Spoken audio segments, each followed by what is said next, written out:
नमस्कार. श्री अरविंदांचे अक्षर वाङ्मय या मालिकेत आज आपण श्री अरविंदांचं जे पुस्तक आहे the ideal of human unity ह्याच्याबद्दल थोडंसं ह्याची रूपरेखा बघणार आहोत. हे लिहायचं त्यांचा काय हेतू होता ते बघणार आहोत आणि आजच्या काळाला बघत आज जे काय घटनाक्रम होत आहेत जगामध्ये ते किती प्रासंगिक हे पुस्तक आहे ह्याच्यातनं कसे आपल्याला इन्साइट्स मिळत आहेत आणि जे श्री अरविंदांनी इतके वर्ष आधी सांगितलं होतं की असं असं होईल, असं असं घडेल आणि का घडेल ते सगळं त्याबद्दल ह्या पुस्तकांमध्ये इंटरनॅशनल पॉलिटिकल फील्डवर म्हटलं पाहिजे, पॉलिटिक्स रिलेटेड नाही पॉलिटी रिलेटेड ते होईल. म्हणजे एकूण पूर्ण विश्वाची एक जी व्यवस्था आहे, सगळे देशांचे एकमेकांशी जे संबंध आहेत ते कसे असतील ह्याबद्दल श्री अरविंदांनी ते ज्या पुस्तकामध्ये लिहिलं होतं ते होतं आयडियल ऑफ ह्युमन युनिटी. आणि त्यांनी खूप आधी या हे पुस्तक सुरू करायच्या वेळेला एकदा माताजींना एका पत्रात लिहिलं होतं त्यांनी की मी हे जे articles the ideal of human unity हे एसेस जे मी हे सुरू केले आहेत ह्याचा हेतू आहे की मी हळूहळू मी त्यांचं श्री अरविंदांचे स्वतःचे ओळी वाचते म्हणजे आपल्याला क्लिअर होईल. I have begun in the issue of the Arya, which is just out a number of articles on the ideal of human unity. I intend to proceed very cautiously and not very deeply at first, but as if I were leading the intelligence of the reader gradually towards the deeper meaning of unity, especially to encourage the idea that mistakes uniformity and mechanical association for unity. त्यांचा म्हणायचा अर्थ हा आहे, एकूण आपण title जे पुस्तकाचं आहे एका पूर्ण विश्व एक बरोबर येऊ शकेल, एकूण म्हटलं तर वसुधैव कुटुंबकम हे आपण कसं घडवून आणू किंवा ते कसं घडतंय किंवा ते घडू शकेल का नाही ह्याच्याबद्दल त्यांनी काही गोष्टी लिहिल्या आहेत. तर आयडियल काय ह्युमन युनिटी यायचं कारण पुस्तकाचं नावच एका युनिटी आहे, त्याच्यामध्येच युनिटी आहे, तर ती कशी घडू शकेल, कशी येऊ शकेल. तर त्याचं त्यांनी जसं श्री अरविंदांची पद्धत आहे ते पूर्ण आधी उत्क्रांती त्याची सांगतात की कसं कसं झालं, काय काय झालं आणि आजपर्यंत जे आपण ज्या जगात आपण राहतो तिथे वेगवेगळे राष्ट्र जे निर्मित झाले ते कसे काय झाले. तर त्यांनी ते ह्या पुस्तकाच्या सुरुवातीमध्ये खूप छान क्लॅरिफिकेशन्स ह्यांनी सुरू केलं आहे आणि जसं त्यांनी स्वतः लिहिलं की मी हळूहळू माझ्या रीडर्सला माझ्या वाचकांना हे समजावून सांगणार आहे की खरं तर युनिटी काय आहे, खरं तर ही जी आपण एकता ज्याच्याबद्दल आपण बोलतो ते काय आहे आणि कशी घडून येईल, की ती एकता नुसतं एका देशाची आहे, एका प्रांताची आहे, एका धर्माची आहे, विश्व एकता कशी येऊ शकेल, ह्याचं आयडियल काय आहे, ह्याचं काय आपल्याला एक स्वरूप त्यांनी सांगितलं, युनिटी कशी असेल, एकताचा प्रकार काय असेल. तर ते म्हणाले की विश्वामध्ये जेव्हापासून पण ह्युमन सोसायटीज किंवा पॉलिटिक्स बनले आहेत, राजकारण सुरू झालं आहे किंवा सोसायटी सुरू झाले आहे, तर त्याच्यात आपली एक दोन प्रकारचे टेंडन्सीज आपण पाहिले. ह्याच्या आधीमध्ये जे मानव चक्रमध्ये आपण पाहिलं होतं की आजच्या काळात आपण एका इंडिव्हिज्युअलिस्टिक एज, एक वैयक्तिक आपलं जीवन आहे जे ते आपण काल शब्दाचा वापर केला होता की व्यक्तिवादी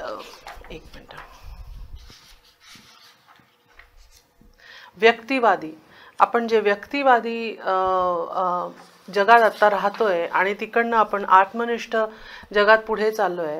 पण हेही जेव्हा आपण राजकारणच्या हिशोबाने बघितलं म्हणजे की आपली जी राजकारणीय व्यवस्था कशी सुरू झाली किंवा काय त्याचं स्वरूप होतं. तर श्री अरविंद म्हणतात की आधीच्या काळापासून आपण पाहिलं असे छोटे छोटे राज्य होते, छोटे छोटे किंगडम्स होते. एखादा राजा एका छोट्याशा भूखंडला घेऊन त्याचं ते साम्राज्य होतं. मग ते हळूहळू कधी एखादा चक्रवर्ती राजा येऊन त्याला सगळ्याला मिसळीत करायचा आणि तो पूर्ण एका मोठ्या भूखंडावर तो राज्य करायचा.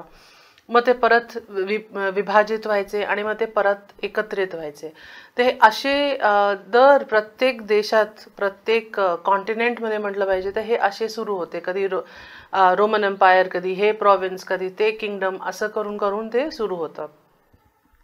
आणि आपण हे भारतात तर खूप व्यवस्थित आपल्याला माहिती आहे, भारताची हिस्ट्री माहिती आहे की महाराष्ट्र, राजस्थान, गुजरात, विदर्भ एका वेळेला एक बरोबर होते. मग ते हळूहळू वाटल्या गेले. मग ते मध्य महाराष्ट्र वेगळं झालं किंवा बंगाल वेगळं झालं, बांगलादेश वेगळं झालं, जे काही. म्हणजे म्हणायचा अर्थ हा की आधी आपण छोट्या छोट्या ज्याला हिंदीमध्ये म्हणतात इकाई, असं छोटी छोटी आधी इकाई होतो आपण.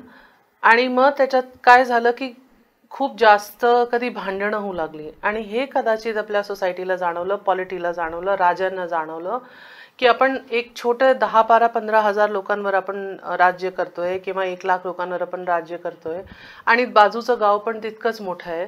तर आपल्यामध्ये पूर्ण वेळ संघर्ष सुरू असल्यामुळे प्रोग्रेस होत नाही, असं कदाचित त्यांना वाटलं असेल. डेव्हलपमेंट काही होत नाही, लोकांचं काही बरं होत नाही त्यांनी.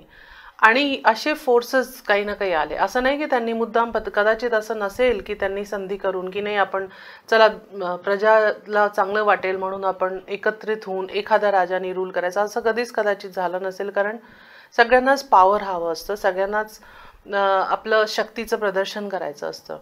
म्हणून असं झालं नसेल, मला असं वाटतं माझ्या जितक्या वाचण्यात आहे. पण असे काही फोर्सेस आले. उदाहरण असं बघितलं तर ज्या वेळेला चाणक्य त्यांनी पूर्ण जे एक रेव्होल्युशन घडवून आणलं होतं, त्यावेळेला पाटलीपुत्र सर्वात मोठं एक असं प्रोव्हिन्स होता, असं एक राज्य होता ज्याला स्वतःच्या जीवाची काही भीती नव्हती, तिकडे आक्रांत येतील ह्याची काहीही भीती नव्हती. या उलट जे आपले पंजाब आणि ते वरचे जे आपले राज्य होते, तिथे आक्रांता येणं सुरू झाले होते. ऑलरेडी ग्रीक्स येणं सुरू झाले होते, अलेक्झांडर यायला पाहत होता भारतामध्ये. तर तिथे त्यांनी खूप प्रयत्न केले चाणक्यनी की 2-3 प्रदेश एकत्रित येऊन जर का भांडतील तर आज आपण आक्रांतांना तिथे थांबवू शकू. आणि त्यांनी केलं, अर्थात शेवटी त्यांनी ते घडवून आणलं. पण म्हणायचा अर्थ हा की आक्रांतांनी म्हणा किंवा नेचरने त्यांना फोर्स केलं की अचानक एक राजा सपोज मरून गेला किंवा एक राजा त्याला मारून टाकलं गेलं बॅटलफील्डमध्ये, लढाईच्या मैदानामध्ये, आणि मग तो बाजूच्या राज्याने जर का तो जिंकला तर मग तो त्यांनी स्वतःमध्ये मिळवून घेतला तो. असं करता करता हळूहळू एक एक राज्य एक्सपॅन्ड झालं, मोठं झालं. किंवा कोणीतरी ब्रेक, म्हणजे एका राजाने आपले जमिनीचे 2 तुकडे करून आपल्या 2 मुलांना देऊन दिले, असंही झालं असेल. तर सतत हे जे 2 मूव्हमेंट्स, श्री अरविंद म्हणतात 2 मूव्हमेंट्स सुरू होते. एक असं की ज्याच्यामध्ये छोटे भूखंड मोठ्यात परिवर्तित होत होते. आणि नुसतं भूखंड नव्हे तर त्याचं जे पूर्ण गव्हर्नन्स होतं, ज्याचं जे पूर्ण पॉलिटिक्स होतं त्यावेळेचं, ते पूर्ण हळूहळू एकत्रित होत होतं. दुसरीकडे एक मूव्हमेंट होतं जिथे की हे असं राज्य विभाजन होत होतं. तर हे सतत आपल्या पॉलिटिक्समध्ये, भारताच्या किंवा बाहेरच्या पॉलिटिक्समध्ये आपण बघतो की सतत हे जी तोड जोड चालू असते की एक राज्य. आजही आपण बघतो की पूर्ण भारत झाल्यानंतरही कितीही राज्य विभाजित झाले, राज्य विभाजित होऊन वेगवेगळे छोटे छोटे राज्य बनले. अजून तरी आपण राज्य एकमेकांमध्ये विलीन व्हायचे उदाहरण स्वतंत्रतानंतर बघितले नाही. पण तरीही सतत एक ती प्रयत्न सुरू आहे की ते विभाजित झालं पाहिजे. दुसरीकडे एक भारत श्रेष्ठ भारत असं जे आपण आपल्या समोर एक स्लोगन आणल्या गेलंय किंवा आपल्याला हे सांगितलं गेलंय की ही पूर्ण भारतभूमी आपली आहे. लहानपणापासून आपल्या सुरुवातीपासून आपल्या वेद उपनिषदमधनं सांगितलं गेलंय की हे जे पूर्ण भूखंड आहे, पाकिस्तान ऑक्युपाईड काश्मीर असो किंवा काही असो, ते सगळं भूखंड भारतीय आहे, त्यांची आत्मा भारतीय आहे. तर हे परत 2 फोर्सेस आपण अजूनही बघतोय आणि त्यावेळेला ते आणखीनच जास्त स्ट्रॉंग होते, ज्याने की ते कळून येत होतं. श्री अरविंदांनी असं एक चित्रित केलंय आपल्यासमोर की नेचरचे हे 2 फोर्सेस होते. काही कारणांमुळे 2 भूखंड सोबत आले, काही कारणांमुळे ते 2 वेगळे झाले. तर ही एक सोबत यायची आणि वेगळी व्हायची ही सतत एक परंपरा, सतत एक मूव्हमेंट असं नेचर जी आहे ती आणत असायची. का आणत असायची? तर शेरविंद परत ह्याला हे मागून ट्रेस करतात की मनुष्य जेव्हा हळूहळू कम्युनिटीमध्ये राहू लागला तर त्याला तो असं होतं की एकटा व्यक्ती होता. मग त्याला वाटलं की नाही, मला मला फॅमिली करायची आहे, तर त्यांनी लग्न केलं, मुलं केली, मग पूर्ण संसार केला, मग त्याचं एक मोठं कुटुंब झालं. त्या मोठ्या कुटुंबानंतर तसंच एक दुसरं कुटुंब त्याच्या गावात, असं करता करता हळूहळू एक गावाची निर्मिती झाली, गावाचं एक ॲडमिनिस्ट्रेशन सुरू झालं. त्याच्या आधी ते म्हणतात एक क्लॅन सुरू झालं, की आम्ही या कुळाला, आमचं हे कुळ आहे, ह्या कुळात इतकी लोकं आहेत. अजूनही बरीचशी जी लोक मॅन्युस्क्रिप्ट्स वगैरे वाचतात ती सांगतात की इतके सारे कुळांचे उल्लेख मिळतात आपल्याला, की पुस्तकं लिहिली लोकांनी की आमचं कुळ इथून इथून इथून सुरू झालं असं वगैरे. तर ही जी कुळाची प्रवृत्ती आहे, चायनामध्ये पण आपण खूप म्हणतो, ज्याला क्लॅनिश मेंटॅलिटी म्हणतात. जे कौरव आणि पांडव आपण म्हणतो ते सगळेच कौरव होते, सगळेच कुरुवंशचे होते. तर त्यांचा जो वंश आहे किंवा जो कुल आहे, आपल्या खूप वर्षानुवर्ष ती कुलची मेंटॅलिटी आपली होती आणि त्याची गरज होती, कारण की आपल्याला ते राज्य जपायचं होतं. हळूहळू हळूहळू हे मोठं होत गेलं आणि एखादं ग्राम आणि मग एखादं ग्राम परिषद झालं, मग ह्याच्याहून मोठे जे युनिट्स होत गेले, राज्य होत गेलं, शहर होत गेलं, नगर होत गेले. तर एकूण ही जी एक छोटी इकाई होती गावाची किंवा ही कुळाची, ही वाढत गेली, मोठी होत गेली. तर जरीही दोन राज्यांमध्ये भांडणं सुरू होती, तरी हे एक जे प्रकृती हे करत होती काम, की एक छोट्याशा फॅमिलीमधनं, एक छोट्याशा परिवारामधनं, ते कुळामधनं, ते ग्रामवरून नगरापर्यंत, राज्यापर्यंत कमीत कमी ते एक्सपॅन्शन झालेलं होतं. ह्यापुढे काय झालं, की ही जी प्रकृतीची जी एक तडजोड होती, की ही जी इकाई आहे ही मोठी मोठी मोठी मोठी होत गेली पाहिजे. आणि हे एक असं पॅरलल आता सडनली माझ्या डोक्यात आलं, कदाचित हे त्याच्यात बसेल आहे. कारण की डार्विनची जी थिअरी होती उत्क्रांतीची, त्यांनी काय सांगितलं, की आधी एक कोशिकावालं एक जनावर, म्हणजे जनावरीने एक प्राणी होतं, अमिबा ज्याला त्यांनी म्हटलं, एक कोशिका. मग ती 1 2 झाली, 2ची 5 झाली, 5ची 10 झाली. तर असं करता करता ते एक मोठं, जी एक इकाई होती ती एक मोठं काहीतरी बनवत गेली, एक प्राणी बनवत गेली, एक वाघ, सिंह, हत्ती बनवत गेली. आणि त्यानंतर कदाचित त्यांनी एक डायनासॉर सारखं एवढी मोठी एक काया बनवली. तर ते सगळे जे कोशिका आहे ते एक सोबत येता येता येता, आणि हे स्टेअरन म्हणतात की हे जे एक नेचरमध्ये आहे, की एक बरोबर यायचं आणि वेगळं व्हायचं, हे समहाव एक दोन मूवमेंट सतत चालू असतात. आपल्या शरीरातही चालू असतात, आपल्या सोसायटीमध्येही चालू असतात, आणि हे पॉलिटीमध्येही चालू आहेत. तर असं बघायला पाहिजे की तो जो अमिबा, ती जी एक कोशिका होती ती एक डायनासॉरपर्यंत गेली आणि एवढी मोठी झाली. तोपर्यंत असं म्हणतात की मनुष्य नव्हते पृथ्वीवर. पण आपण हे बघू की डायनासॉर एवढा मोठा प्राणी, खरं म्हटलं तर त्याच्यात सर्वात जास्त सेल्स असतील, सर्वात जास्त मसल्स असतील. म्हणजे एक म्हटलं पाहिजे, जितकं एक्सपॅन्ड करायचं आहे प्रकृतीला त्याने तितकं एक्सपॅन्ड केलं एका डायनासॉरच्या स्वरूपात, प्रकृतीने एका मनुष्याला किंवा एका प्राणीला, मनुष्याला नाही प्राणीला. पण मग काय झालं, मग अचानक डायनासॉर का विलुप्त झाले? आता त्याचे सायंटिफिक रिझन्स जे काही असतील, पण जर का आपण ह्या पर्स्पेक्टिव्हने बघितलं, या दृष्टिकोनातनं बघितलं, तर आपल्याला हे जाणवेल की एखादं वस्तू किंवा एखादी प्राणी किंवा एखादं ते इतकं मोठं झालं की परत त्याचं ॲडमिनिस्ट्रेशन कठीण होतं.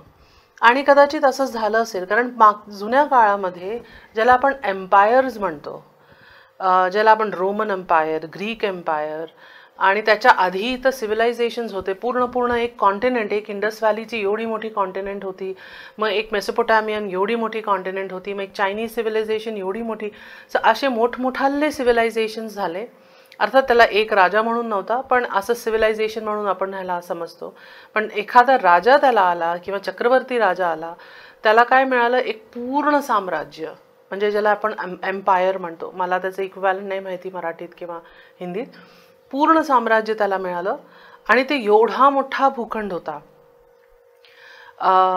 तर सुरुवातीला कदाचित त्यांनी व्यवस्थित त्याच्यात रूल केलं असेल, पण जसं जसं ते त्यांचं पूर्ण कुळ पुढे वाढत गेला किंवा राजा बदलत गेले, तर ते तशा स्वरूपात पूर्णपणे ठेवणं कठीण होतं. म्हणूनच असं झालं की ग्रीक एम्पायर निघून पूर्ण रोमन एम्पायरनी त्याला कॅप्चर केलं होतं. तर असं करता एकमेकांना कॅप्चर केलं, केव्हा ते पूर्ण विरघळून गेले, ते आपोआप पडले, वेगळे झाले. तर भारतीयचं म्हटलं पाहिजे की हळूहळू हळू आपलं एक एक एक एक एक एक भूखंड निघत गेला. म्हणजे असं म्हणतात की इराणपर्यंत सुद्धा भारतीय भूमी तिथपर्यंत पसरलेली होती. आपलं कल्चर, आपलं जे भूखंड आहे, जे इंडस व्हॅली म्हणा किंवा आपलं भारतीय साम्राज्य जो आहे तिथपर्यंत होता. पण कारण की तो इतका लांब होता, तो भारतीय भूखंडाहून इतका लांब, म्हणजे एकूण तो भूखंड एवढं मोठं होतं की तिकडली भूमी हळूहळू हळू दुसऱ्या लोकांनी घेतली किंवा ती अशा त्याचं कल्चर परिवर्तित झालं जे की आपल्याशी जरा वेगळं झालं आणि ते पॉलिटिकली वेगळं होता होता होता आज आपल्याला भारत जितकं उरलंय तितकं आहे.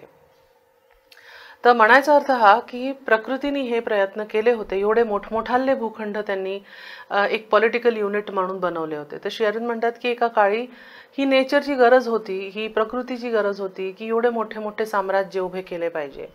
तिने एक्सपेरिमेंट केलं. एक हे लक्षात घ्या की श्री अरविंद नेहमी हे सांगतात की प्रकृती जी आहे ती फार एक्सपेरिमेंट करत राहते, तिच्याजवळ खूप वेळ येते असं सांगतात. आणि तिच्याजवळ वेळ असल्यामुळे एखादा लहान मूल काय करतो, तो एखादं जेव्हा आपण त्याला काहीतरी प्लास्टर ऑफ पॅरिस खेळायला देतो किंवा क्ले मॉडेलिंग करायला देतो, तर तो एखाद्या वेळेला एक घोडा बनवेल, मग तो चांगला नाही बनला म्हणून तो त्याला परत मोडेल, मग ते परत एखादा हत्ती बनवेल, मग त्याला परत चांगलं नाही वाटलं, चांगलं वाटलं तरी त्याला वाटेल आता माझं मन भरलं, आता मी परत त्याला मोडून काहीतरी हरिण करतो. तर अगदी असंच आपल्या प्रकृतीचं, जी प्रकृती आपल्याला पूर्ण घेऊन पुढे चालते, तिचं पण तसंच एक स्वभाव आहे. ती एखादं काही काम करते करते करते आणि मग तिला वाटतं की नाही हे मला नाही वाटत आहे, हे ठीक आहे, एवढा मोठा डायनोसॉर करून काय मला मिळालं.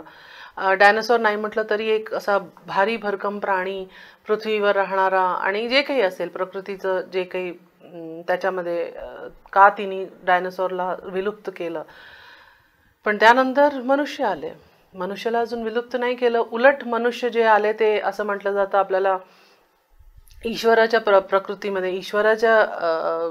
ईश्वर म्हणजे आपलं जे शरीर आहे ते ईश्वरासारखं बनवलं गेलं, ज्यामुळे त्याच्यात उत्क्रांती, एक सचेतन उत्क्रांती होऊ शकेल. अशामुळे ते म्हणतात की आपण म्हणजे आपल्याला म्हटलं जातं की मनुष्य जी आहे ईश्वरची ती श्रेष्ठ निर्मिती आहे.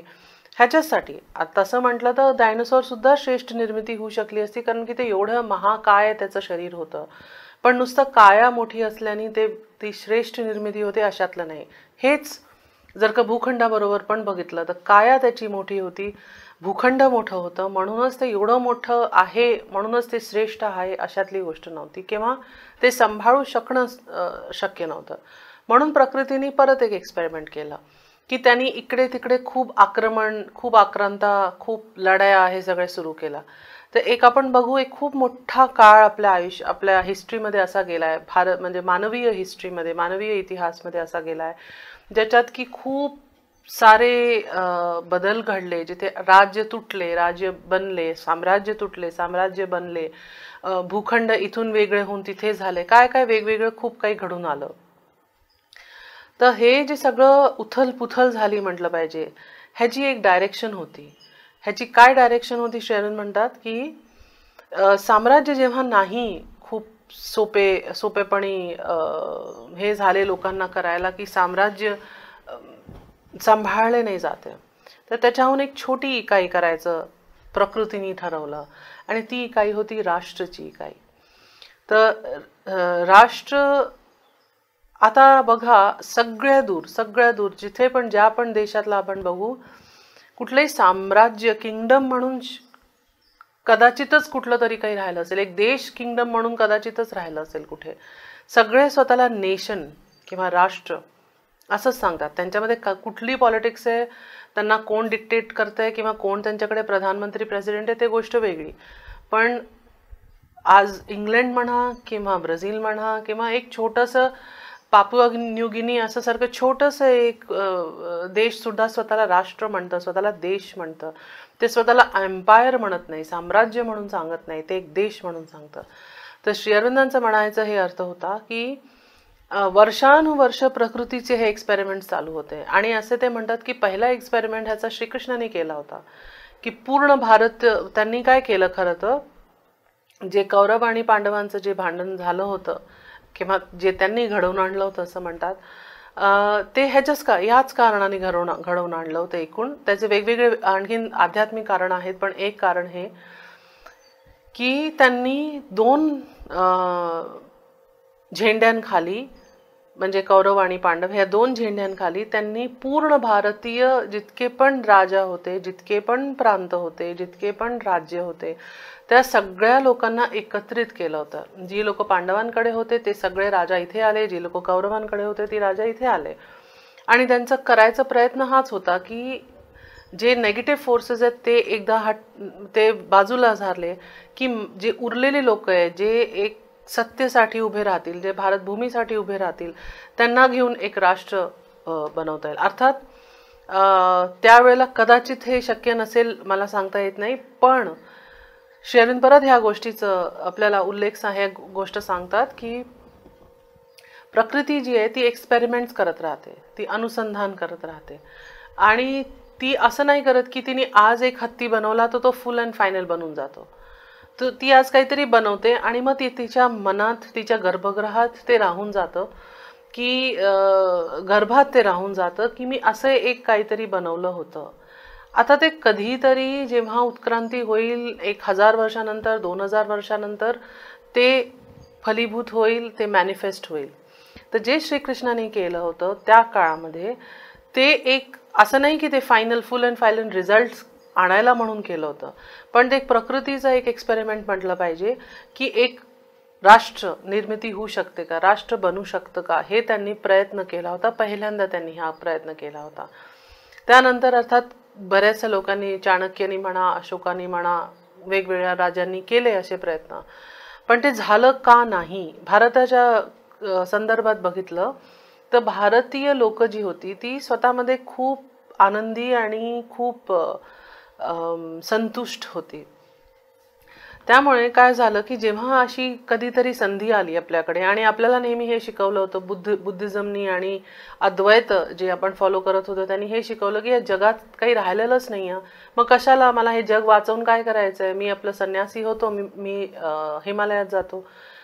तर ती जी प्रवृत्ती आपल्या भारतीय लोकांची झालेली होती की काय करायचंय, जाऊ दे, आक्रांता येत आहेत, इन्व्हेजन्स होत आहेत, तर काय करायचंय, आपण आपल्या हिमालयात जायचं. किंवा जेव्हा लोक प्रताडित झाली तेव्हा शिवाजी महाराजांसारखे कोणीतरी येऊन त्यांना जागृत केलं की हे बघा, हिमालयात जायचं हे काही तुम्हाला समाधान नाही आहे, तुम्ही तर गावात राहताय, तुमचे सगळे शेतं नष्ट होत आहेत, मग तुम्ही असं कसं भांडणार नाही, तुम्ही हे नाही म्हणू शकत आम्ही शेतकरी आहे म्हणून आम्ही भांडणार नाही. तर त्यांच्यामध्ये ते क्षत्रिय हूट जे म्हणतो, ते क्षत्रिय तेज जे होतं ते भारतातनं पूर्णपणे संपलेलं होतं. आणि म्हणजे आपण इतके संन्यासी झालेलो होतो की क्षत्रियपणा आपण पूर्णपणे त्यागलेला होता. म्हणून भारतात किमान ही गरज होती की कोणीतरी ते क्षत्रिय तेज उभं केलं असतं. आणि ते कसं केलं असतं, जर का आक्रांता आले नसते भारतात तर ते क्षत्रिय तेज उभं झालं नसतं. तर जरी आक्रांता आले 1000 वर्षापासून, तरीही भारतला एका झेंडेखाली, एका राजाखाली आणू शकले नाही, एक राष्ट्र म्हणून उभं करू शकले नाही. हे झालं कधी, जेव्हा ब्रिटिश आले. कारण ब्रिटिश स्वतःला एक राष्ट्र म्हणून, जरी ते क्वीनकडनं आलेले होते, पण ते जवळजवळ स्वतःला ऑर्गनाईज करून चुकले होते एक राष्ट्र म्हणून. तर तेव्हा जेव्हा ते आले आपल्याजवळ, आपल्याकडे एक एवढेशे, आपण असं विचार करू की 400-500 माणसांनी पूर्ण आपल्या देशावर राज्य केलं इतके वर्ष, आणि मग बाकी लोक आले, मग काय जे करत होते ते त्याचा परिणाम काय झाला. त्याचा हे परिणाम झाला की जेव्हा ते गेले, भारत एक राष्ट्र म्हणून उभं राहिलं, एक इंडिया द नेशन असं म्हणून ते उभं राहिलं. तर श्री अरविंद म्हणाले की जर का आपण हे खूप ऑब्जेक्टिव्हली पाहिलं, अगदी म्हणजे इमोशन्सला बाजूला ठेवून पाहिलं, तर हे आपल्याला जाणवेल की हे जे प्रयत्न श्रीकृष्णाने इतके वर्ष आधी सुरू केले होते, हे फायनली ब्रिटिश आल्यानंतर, ब्रिटिश गेल्यानंतर आपली राष्ट्र निर्मिती, आपलं राष्ट्र उभं झालं. आणि अर्थात ते म्हणतात की हे बायफर्केटेड आहे, कारण जर का पाकिस्तान वेगळं झालंय, बांगलादेश तर नंतर अर्थात श्री अरविंद गेल्यानंतर वेगळं झालं, पण हे जे सगळे हे आपले बायफर्केट झालेली सोल आहेत, हे होईल. कधीतरी त्यांनी लिहिलं होतं की पार्टिशन जाईल. आता ते वेगळं मुद्दा आहे, ते कधी कसं होईल, पण म्हणायचा अर्थ हा की भारत एक राष्ट्र झालेला आहे. आणि आज पूर्ण विश्व, जी सर्वात मोठी इकाई आहे विश्वाची, पॉलिटिकल इकाई, ती राष्ट्र म्हणून आहे. इंग्लंड एक राष्ट्र आहे, US एक राष्ट्र आहे, चायना एक राष्ट्र आहे, भारत एक राष्ट्र आहे, असं आहे. तर हे श्री अरविंदांनी सांगितलं की ही नेचरची, ही प्रकृतीची एक प्रयत्न होता. आणि आता एकूण बघा, राष्ट्र जवळजवळ स्टेबल आहेत. थोडेफार काही भूखंडांची भांडणं असतील, एक्सपॅन्शन करायची भांडणं असतील, ते वेगळी. पण एकूण एक राष्ट्र म्हटल्यानंतर ती भौगोलिक रूपनी म्हणा किंवा ती पॉलिटिकल प्रोसेसनी म्हणा, ती एकत्रित आहे. तर ती युनिटी ज्याला आपण म्हणतो, ज्याच्यासाठी श्री अरविंदांनी आयडियल ऑफ ह्युमन युनिटी असं ते लिहिलंय, ती युनिटी येणं सुरू झालं होतं. ते जे नेचरचं जे मूवमेंट आहे, वेगळं व्हायचं आणि एकत्र व्हायचं, तर ती एकत्र व्हायची जी टेंडन्सी आहे ती राष्ट्रामध्ये येऊन कुठेतरी फुलफिल झालेली सध्या तरी दिसते. आणखीन एक त्याचं त्यांनी एक्सप्लेनेशन दिलं श्री अरविंदांनी, की ही युनिटी म्हणून कशाला हवी होती. म्हणजे आपण वेगवेगळे राहू शकलो असतो, आपण छोटे छोटे प्रॉव्हिन्सेस म्हणून, राज्य म्हणून, प्रांत म्हणून राहू शकलो असतो, त्याची गरज काय होती. तर ते म्हणाले की परत ही जी युनिटी, ह्या युनिटीकडे जी आपली तडजोड सुरू असते, एकताकडे आपली जी तडजोड सुरू असते, ती ह्याच्यासाठी, कारण की आपण शेवटल्या म्हणजे आपण शेवटी बघितलं तर आपण त्या एक ईश्वराकडून आलेले सगळे पृथ्वीचे प्राणी, जनावर, पूर्ण पृथ्वी त्या एक ईश्वराकडून आलेली आहे. म्हणजे एक कुठेतरी खाली प्रवाहित होणारी एकता, ते ईश्वर रूपी ती एकता आहेच. रूपी कशाला, ईश्वर म्हणून, ते जे आपल्याला ईशावास्यमिदम जे सांगितलं गेलंय की ईश्वर जे आहे ते इथे पृथ्वीवर आहेत. तर ते जर का सगळीकडे सर्वव्यापी आहेत आणि एकूण ती एकता आहे, जी आपल्याला वरतून आता दिसत नाही आहे, जी आपल्याला अजून जाणवत नाही आहे. आपण खूप आपल्या इगोमध्ये जगतोय, आपण वेगवेगळे जगतोय म्हणून आपल्याला ती एकता जाणवत नाही आहे, पण ती एकता एकूण आहे. तर ते म्हणतात की कारण ती अंडरलाईंग एकता आहे म्हणून नेचरचं हे एक तडजोड सुरू असते की आम्ही असं वेगळं झालो, आता आम्ही खूप परिपूर्ण झालो. जसं एखादं राष्ट्र, आपण का वेगवेगळे राष्ट्र झालो, आपण का पूर्ण पृथ्वी एकदामध्ये एक नाही होऊन गेली, कारण आपल्याला आपल्यामधले काही डिफरन्सेस किंवा आपल्यामधले काही गोष्टी सॉर्ट आउट करायच्या आहेत, आपल्यामधल्या काही गोष्टी आपल्याला पुढे वाढवायच्या आहेत. जसं एक भारतीय संस्कृती जी आहे ती आपल्याला व्यवस्थित करून पुढे वाढवता आली. त्यानंतर आपली कुठली दुसऱ्या देशाची संस्कृती आहे, त्यांचं जे काही विशेषता असतील, तर एक एक आपल्याला स्पेशलायझेशन आपल्याला तयार झाले की मग परत एकताकडे ते मार्ग प्रशस्त होईल. तर श्री अरविंद असं म्हणतात की ती जी एक अंडरलाईंग युनिटी आहे, ती जी एक एकताची जी ओढ आहे ती नॅचरल आहे, ती प्राकृतिक आहे, कारण की आपण सगळे त्या एका ईश्वराकडनं आलेलो आहोत. तर ती आपल्यामध्ये नाही. म्हणजे जसं एक व्यक्ती दुसऱ्या व्यक्तीशी संबंध का स्थापित करायचा प्रयत्न करतो, ती एकता आहे कुठे ना कुठे. ते संबंध कसे जातात पुढे, किती जातात पुढे, ते वेगळी गोष्ट, पण ते ती एकता त्या मिळवून, म्हणजे आपल्याला वाटतं की आपण एकत्रित राहावं. ती काय, ते एकत्रपणा, तो एक आश्रम असू शकतं, देश असू शकतं, कॉन्टिनेंट असू शकतं, एखादं एक नेटो असू शकतं, क्वाड असू शकतं, ब्रिक्स असू शकतं, असे वेगवेगळे संघटना असू शकतात. तर श्री अरविंदांनी ते युनिटी का हवी, म्हणजे का आपल्याला ही युनिटी किंवा आपण का या एकताकडे पुढे वाढतो ह्याच्याबद्दल सांगितलं. दुसरं त्यांनी खूप चांगलं एक आपल्याला म्हणजे क्लॅरिफिकेशन दिलंय की आपल्याला युनिटी म्हणजे काय, एकता म्हणजे काय. तर हे जे त्यांनी, मी पहिलं जे श्री अरविंदांची ओळ वाचली त्याच्यात त्यांनी लिहिलंय की to encourage the idea that mistakes uniformity and mechanical association for unity. आता एक सोबं उदाहरण आपण घेतो. एखादा देश आहे, मी देशाचं नाव नाही घेते, पण त्या देशामध्ये त्यांना असं सांगितलं जातं की तुम्ही हेच कपडे घालायचे, हेच खायचं, हेच तुमचा एक राजा किंवा एक प्रधानमंत्री, एक प्रेसिडेंट आहे ज्याला तुम्ही ईश्वर मानायचं. असं म्हणजे त्यांचं पूर्ण जे आयुष्य आहे ना ते असे युनिफॉर्म झालेलं आहे. सकाळी उठायचं, हे करायचं, रात्री इतक्या वाजता, असं. तर ते अगदी सगळे लोक दिसणारे सेम, सगळे लोक काय घालणार ते सेम. काही काही देशांमध्ये तर हे पण पाहायला गेलंय की जर का तुम्ही ड्रोननी त्या पूर्ण शहराची वगैरे फोटो काढाल तर तुम्हाला दिसेल की सगळी घरं एकसारखी दिसतात. त्यांचे छत, त्यांचे हाईट्स, त्यांचे कलर, सगळं काही एकसारखं. ग्रे रंग कलर राहील किंवा व्हाईट ग्रे किंवा टेराकोटा ग्रे किंवा टेराकोटा व्हाईट, म्हणजे सगळे रंग, सगळ्या गोष्टी एकसारख्या. तर आणि मग आपण म्हणू की हा जो XYZ जो देश आहे तो एक देश आहे, त्याला तो एकतामध्ये तो त्याचा विश्वास आहे. पण श्री अरविंद म्हणतात की नाही, एकता म्हणजे युनिफॉर्मिटी नाही आहे. आपण जास्त करून जेव्हा आपण एकताची गोष्ट करतो तेव्हा आपल्याला हे वाटतं की काश्मीरपासून कन्याकुमारीपर्यंत एकच पेहनावा असला पाहिजे, एकच प्रकारचे फेस्टिवल्स असले पाहिजे, एकच भाषा असली पाहिजे, एकच म्हणजे सगळ्या गोष्टी एक प्रकार, एक फॉर्म्युलामध्ये बसणाऱ्या सगळ्या गोष्टी. आणि असे अनेक देश असा प्रयत्न करतायत स्वतःच्याच देशामध्ये. तर शेअरिन म्हणतात त्याला तुम्ही मेकॅनिकल असोसिएशनला तुम्ही युनिटी नाही म्हणू शकत. मेकॅनिकल असोसिएशन ह्याच्यासाठी पण की बघा, सार्क कंट्रीज जे आहेत त्यांनी काय केलं, ते एकत्रित आले की आपण हे सगळे भारत, पाकिस्तान, बांगलादेश, अफगाणिस्तान, श्रीलंका, वेगवेगळे जे हे कंट्रीज आहेत, हे सार्क देश जे 7-8 देश आहेत, ते एकत्रित आले.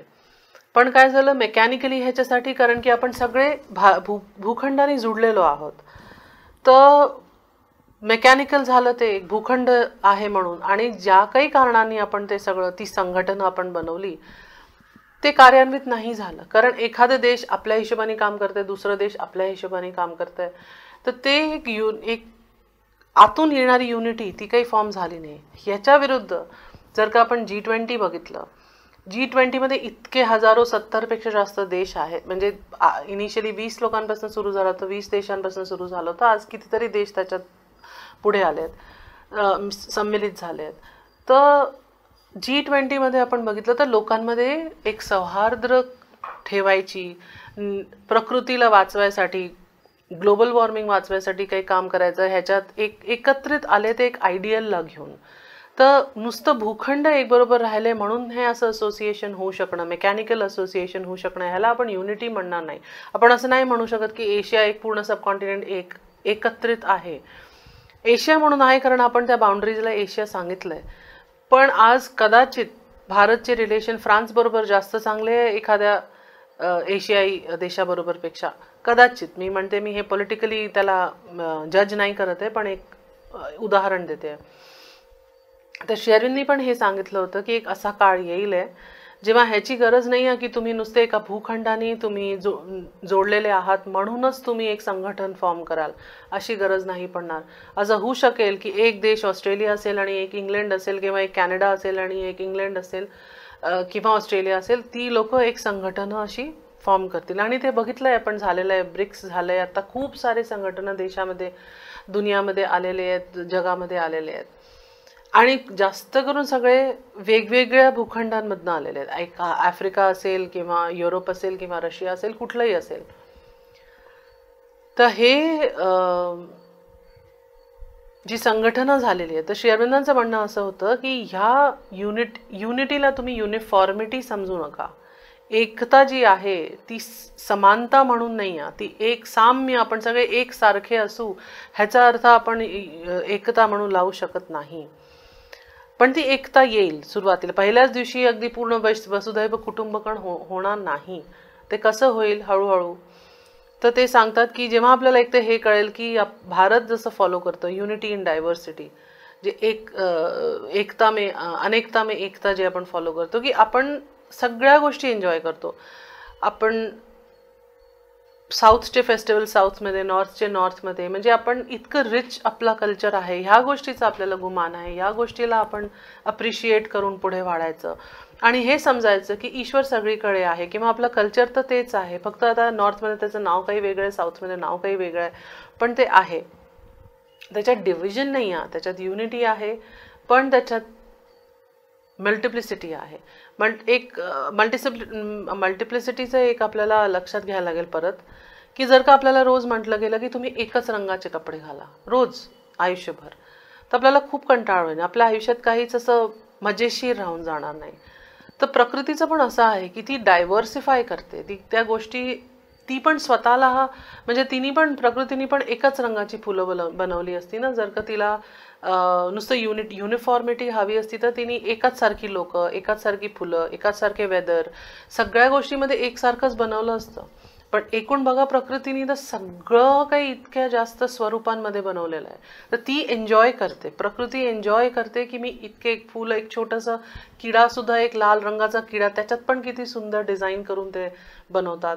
एखादा चिमणी, पक्षी बघा, इतके सुंदर सुंदर पक्षी त्यांनी बनवले, अगदी म्हणजे असं बसून आर्टिस्ट्री केल्यासारखी त्यांनी, पेंटिंग केल्यासारखे पक्षी बनवले, तितल्या बनवल्या.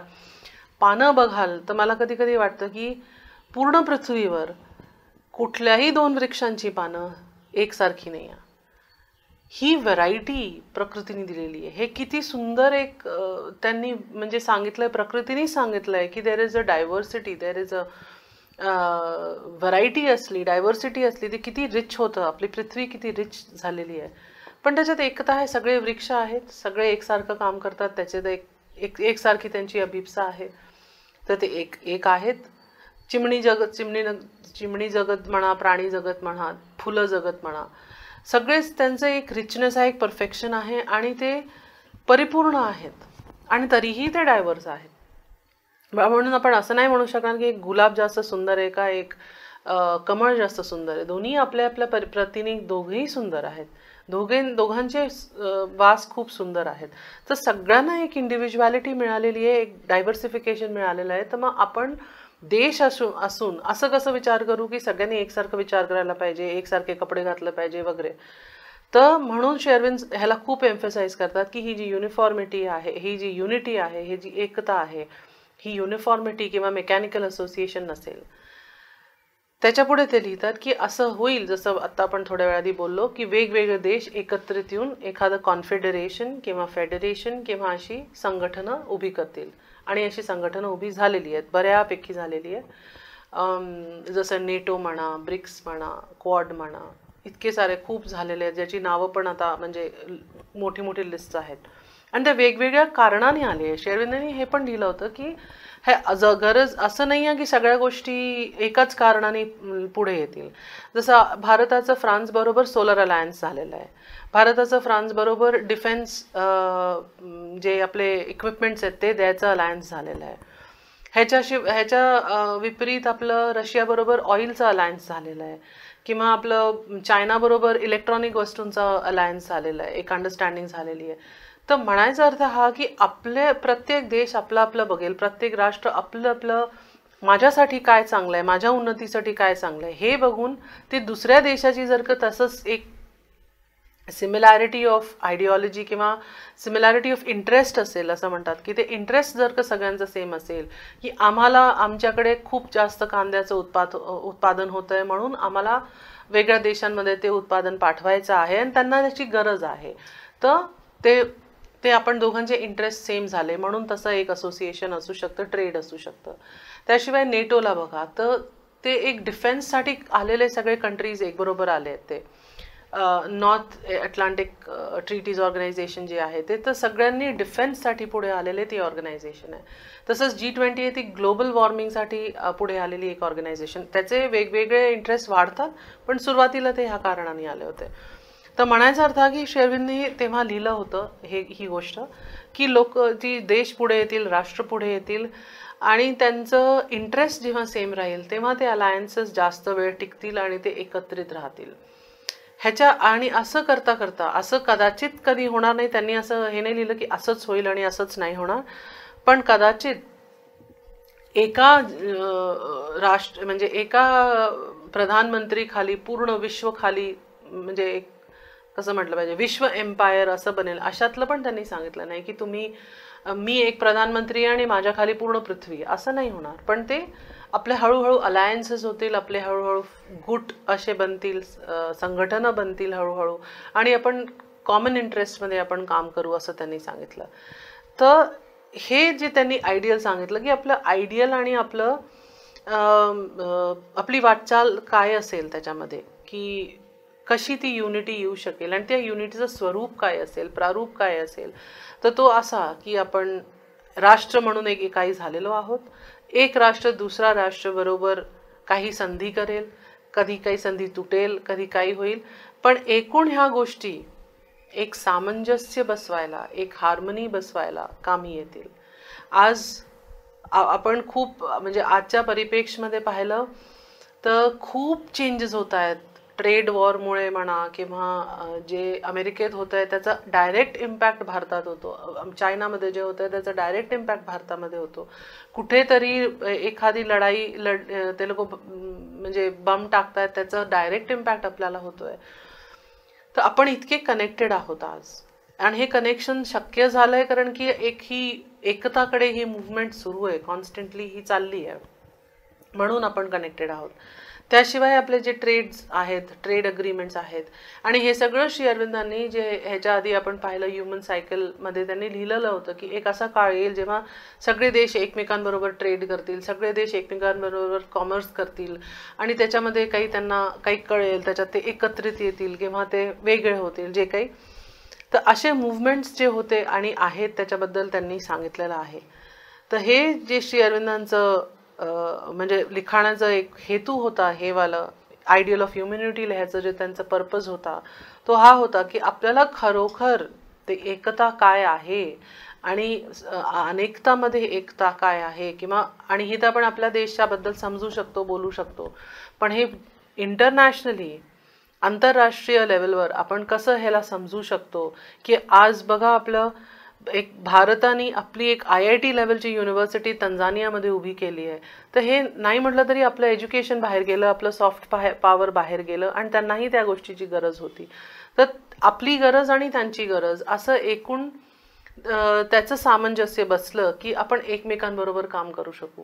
कोरोना काळामध्ये जेव्हा आपण लोकांना आपले कोरोना वॅक्सिन्स पाठवले किंवा दुसरी मदत पाठवली, त्यांना गरज होती त्या गोष्टीची आणि आपण वेळेवर पाठवली.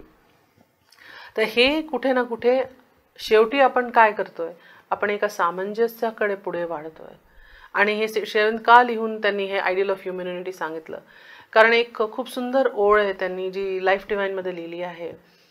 All problems of existence are the problems of harmony.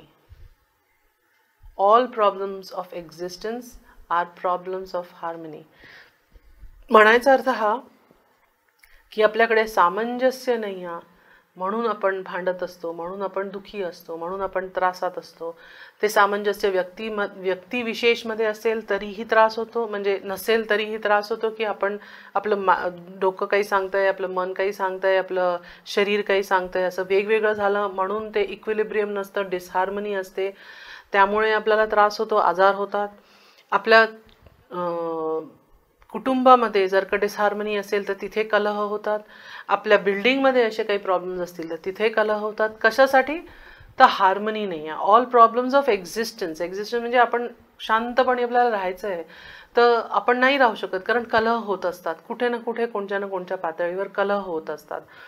तर जर का आपण ह्या गोष्टीला समजलं की आयडियल ऑफ ह्युमन युनिटी काय आहे, युनिटीचा अर्थ काय आहे, कशा प्रकारे ती युनिटी येऊ शकेल, की नुसतं आपण एक फॉर्म्युला लावला तर ती युनिटी येईल का? आपण सगळ्यांचं सन्मान करून, सगळ्यांना जागा देऊन, आणि सगळ्यांसाठी जागा आहे, प्रकृतीत एवढी सगळ्यांसाठी जागा आहे, तर आपण देशामध्ये का नाही करू शकत असं म्हणून, किंवा विश्वमध्ये का नाही करू शकत, की ते देश जे सांगते तेही खरं आहे, आम्ही जे सांगतोय आम्ही खरं आहे.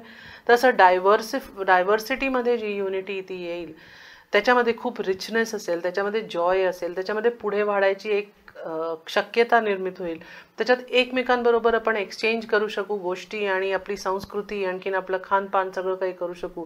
त्याच्यात नवीन नवीन गोष्टी, आणखीन पण डायव्हर्स गोष्टी, आणखीन पण वेगवेगळ्या गोष्टी पुढे येऊ शकतील, अशी शक्यता निर्मित होईल. जर का सगळं युनिफॉर्म झालं तर ती शक्यता, ती क्रिएटिव्हिटी, आपली मनुष्याची क्रिएटिव्हिटी पूर्णपणे मरून जाईल. म्हणून एक छोटंसं उदाहरण देऊन मी संपवते. इथे आश्रमामध्ये जेव्हा शाळेत जसं आम्हाला हे शिकवलं गेलं होतं नेहमी की शाळेचं युनिफॉर्म घालून शाळेत जायचं आहे, आणि आपलं ते माहिती आहे की हा निळा युनिफॉर्म म्हणजे या शाळेचा, लाल युनिफॉर्म म्हणजे या शाळेचा, ते आपली एक ओळख होती त्यांनी. पण इथे आश्रमामध्ये असं नाही करत. ते म्हणतात की नाही, तुम्हाला दिवसात जे घालायचं, तुम्हाला आपल्या शाळेमध्ये कॉलेजमध्ये जे घालायचं तुम्ही घाला, फक्त स्पोर्ट्सच्या वेळेला युनिफॉर्म असतो, कारण त्याचे एक वेगळे कारण आहे. ते आपण जेव्हा शिक्षण पद्धती बघू, ते आपण बघू, त्याच्याबद्दल बोलू त्याच्याबद्दल. पण फ्रीडम, जे सगळ्या मुलं मुली इतके सुंदर दिसतात, ते छान कपडे घालून येतात, ते छान स्वतःला, त्यांना सौंदर्य ज्ञान असतं की मला कसं दिसायचं आहे, लहानपणापासून त्यांना ते ज्ञान होऊ लागतं. जेव्हा की आपण युनिफॉर्म बघितलं तर युनिफॉर्मचं पण आपलं एक चार्म आहे म्हटलं पाहिजे, पण तरी सगळे मुलं मग एकसारखी दिसतात, मग त्यांना सगळं एकसारखं वागायला आपण शिकवतो. जेव्हा की इथे आश्रमशाळेमध्ये सगळ्यांना एकसारखं वागायला नाही शिकवत, त्यांना फ्रीडम मिळतं. ज्याच्याबद्दल गीतेमध्ये लिहिलंय की तुमचा स्वभाव कसं आहे त्या हिशोबाने वागायला मिळायला पाहिजे, ते इथे मिळतं. तर एकूण आपलं जर राष्ट्राचा स्वभाव आहे, आपली राष्ट्राची आत्मा कशी आहे, तो स्वभाव पुढे आणायला आपल्याला ही डायव्हर्सिटी, आपल्याला ही व्हरायटी ह्याची गरज आहे. तर श्री अरविंद म्हणतात की जर का हे त्यांनी पूर्ण पुस्तकामध्ये ह्याचा प्रयत्न केला आहे आपल्याला मनुष्यांना हे समजवायला की एकताची याचा काय अर्थ आहे आणि ती कशी मिळू शकेल आणि आपण त्याच्यासाठी काय करू शकतो, आपल्या मनामध्ये त्याच्याबद्दल काय परिवर्तन हवं. Leading the intelligence of the reader, ते असं म्हणाले की ते हे नाही म्हणाले की मी सांगतोय म्हणून ऐका, मी हळूहळू तुम्हाला समजवायचा प्रयत्न करीन की एकताचा अर्थ काय आहे. जर का हे वाचून परत आयडियल ऑफ ह्युमन युनिटी सगळ्यांना वाचावीशी वाटली. थोडंसं ते डिफिकल्ट आहे, थोडंसं पॉलिटिकल आहे. श्री अरविंदांनी खूप पॉलिटिकल उदाहरणं दिली आहे जे त्यांच्या वेळेला पॉलिटिक्समध्ये होत होतं, त्या गोष्टींची त्यांनी उदाहरणं दिली आहे, हिस्ट्रीमधून दिली आहेत. पण तरीही एखाद्या वेळेला कमीत कमी वाचायला खूप सुंदर आपल्याला क्लॅरिटी मिळते गोष्टींची, जगात काय होतंय, जिओपॉलिटिकल सिच्युएशनची खूप छान आपल्याला क्लॅरिटी मिळते. त्याच्यासाठी हे पुस्तक अतिशय अनिवार्य आहे असं मला वाटतं. तर हे सांगून मी आज संपवते. आशा आहे की तुम्हाला हे पुस्तक उचलून वाचावं असं वाटेल आणि त्यामुळे आपलं जे युनिटीकडे आपलं पाऊल एक टाकलं जाईल. धन्यवाद.